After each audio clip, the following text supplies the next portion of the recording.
નેપાળ ને પાકિસ્તાન જી ફરિશ્તાબાદની વાતો એ પછી એના પર વાત અને ઘણા બધી ચર્ચા એમાં થઈ શકે છે, પરંતુ અત્યારે અપડેટ જે પ્રમાણે મળી રહી છે, અત્યારે મહાગઠબંધન એમાં આરજેડી 41 બેઠકો સાથે આગળ ચાલી રહી છે, કોંગ્રેસ અત્યારે 31 બેઠકો સાથે આગળ ચાલી રહી છે અને એનડીએ અને જેડીયુ, એનડીએમાં ભારતીય જનતા પાર્ટી અને જેડીયુ બંને 60 બેઠકો પર આગળ ચાલી રહી છે. અત્યારે અપડેટ મળી રહ્યા છે સમ્રાટ ચૌધરી તારાપુર બેઠક પરથી આગળ ચાલી રહ્યા છે કે જેઓ બિહારના અત્યારે ડેપ્યુટી સીએમ છે. તેઓ તારાપુર બેઠક પરથી થોડા સમય પહેલા તેઓ પાછળ ચાલી રહ્યા હતા, પરંતુ ફરી એક વખત તેઓ આગળ આવી ગયા છે. એટલે અત્યારે જે પ્રમાણે દેખાઈ રહ્યું છે પ્રીતિ, આપણે જોયું હતું કે લોકસભાની ચૂંટણી પહેલા માત્ર ઝારખંડ એક એવું રાજ્ય હતું કે જ્યાં ભારતીય જનતા પાર્ટીને સક્સેસ નહોતી મળી, સફળતા નહોતી મળી. બાકી બધા જ રાજ્યોમાં ભારતીય જનતા પાર્ટીને લોકસભામાં જે ઝટકો મળ્યો હતો એના બાદ એને જીત મળી હતી. એમાં ખાસ કરીને હરિયાણા અને મહારાષ્ટ્રમાં જે સૌથી મોટું બુસ્ટઅપ મળ્યું હતું, પરંતુ બિહાર પર એટલા માટે નજર હતી કારણ કે જો બિહાર આટલું મોટું રાજ્ય હાથમાંથી સરકે છે તો એ ભારતીય જનતા પાર્ટી માટે ખૂબ મોટું નુકસાન, ખૂબ મોટો ઝટકો ગણાય એમ હતું. અને એટલા માટે જ એ કારણ હતું કે પ્રધાનમંત્રી નરેન્દ્ર મોદીથી માંડીને ગૃહમંત્રી અમિત શાહ સૌ કોઈએ આ ચૂંટણીમાં આ જંગમાં ઝંપલાવ્યું હતું, પ્રચાર કર્યો હતો, દમખમથી પ્રચાર કર્યો હતો. અને અત્યારે જે પ્રમાણે અપડેટ મળી રહી છે એ એનડીએ સરકાર બનાવવા તરફ આગળ વધી રહ્યું એવું રુઝાનમાં અત્યારે લાગી રહ્યું છે, જો કોઈ મોટો ફેરફાર ન થાય તો. બિલકુલ, એટલે કે એનડીએ અત્યારે આગળ વધારી રહ્યું છે 157 બેઠક પર આગળ. હેમાંગભાઈ, ક્યાંક મહાગઠબંધન માટે આ માઠા સમાચાર કહી શકાય, કારણ કે અહીંયાથી પણ નિરાશા ના મળે.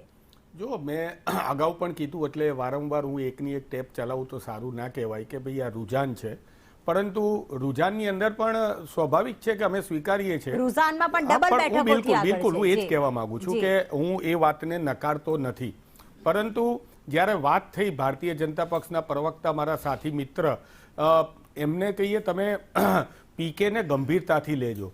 હું આ એક નિષ્પક્ષ, હું કોંગ્રેસ પક્ષ તરીકે નહીં પણ એક નિષ્પક્ષ વિશ્લેષક તરીકે કહું છું કે આ એ જ પીકે છે કે જેમણે કહ્યું હતું કે હું બંગાળની અંદર જો ભારતીય જનતા પાર્ટીને સરકાર બનાવવામાં આવશે તો હું આખી મારી કંપની જે છે અને મારો બિઝનેસ છોડી દઈશ.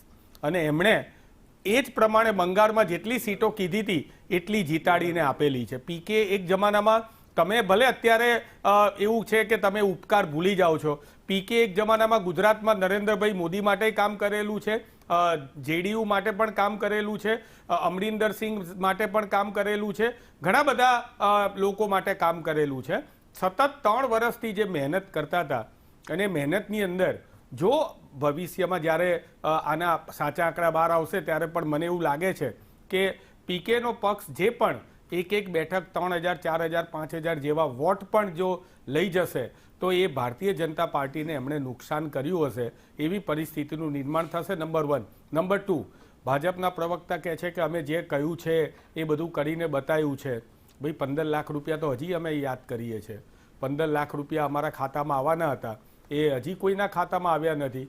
15 લાખની વાત તો છોડી દો, વડાપ્રધાન શ્રીએ જાહેરમાં કીધું હતું કે જૈસે ही बीजेपी की सरकार बनेगी सबसे पहले मैं ખેડૂતો કા ઋણ માફ કरूंगा, પહેલી કેબિનેટ में નિર્ણય લૂંગા.